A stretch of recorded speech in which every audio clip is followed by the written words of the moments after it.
17 বছর আগে ভোট দেওয়ার জন্য আন্দোলন করেছে, ভোট দেওয়ার জন্য সংগ্রাম করেছে, ভোটের অধিকার প্রতিষ্ঠা করার জন্য আমাদের ওয়াসিম, সাইদ, মুগ্ধরা জীবন বাজি রেখে সংগ্রাম করে রক্ত দিয়ে তার অধিকার প্রতিষ্ঠিত করতে চেয়েছে। আমরা তার অধিকার প্রতিষ্ঠার জন্যই আজও আন্দোলন করে যাচ্ছি। আমরা প্রত্যাশা করব আগামী ডিসেম্বরের সেই নির্বাচনের তারিখের ব্যবস্থা আপনি করবেন। আপনি বলেছেন এপ্রিলে নির্বাচন করবেন।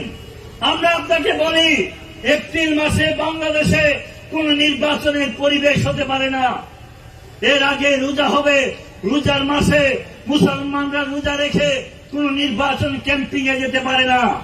অন্তত মুসলমানদেরকে সুন্দরভাবে তার রোজা উদযাপন করার জন্য অবশ্যই রোজার আগে আপনাকে নির্বাচন অনুষ্ঠানের ব্যবস্থা করতে হবে। আপনি কি কারণে, কি চিন্তায় করে আপনি রোজার পরে নির্বাচনের তারিখ ঘোষণা করতে চাচ্ছেন? অনেকেই বলে রোজার পরে যদি তারিখ হয় তখন বর্ষাকাল শুরু হবে, আর বর্ষাকাল শুরু হইলে আপনি তখন বলতে পারেন নির্বাচনটা ডিসেম্বরে নিলে কেমন হয়।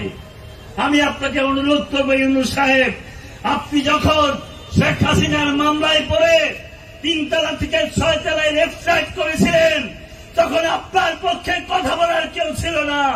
তখন বাংলাদেশের গণতান্ত্রিক আন্দোলনের নেত্রী যেই মানুষটা 42 বছর যাবৎ বাংলার কোটি কোটি মানুষের নেতৃত্ব দিয়ে যাচ্ছিলেন, সেই মহামানবী বেগম খালেদা জিয়া আপনি ইউনূসের পক্ষে বিবৃতি দিয়ে বলেছিলেন যে ইউনূসকে যে যন্ত্রণা দেওয়া হচ্ছে, অন্যায় করা হচ্ছে, আমরা তার প্রতিবাদ করি।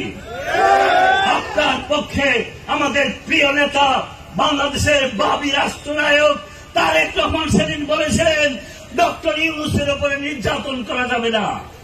আমরা আপনার পাশে দাঁড়িয়েছিলাম। আমরা আপনার কাছে প্রত্যাশা করি আপনি নরম চেয়ারে বসে আপনি ভুলে যাবেন না বাংলাদেশের মানুষের অবদানের কথা।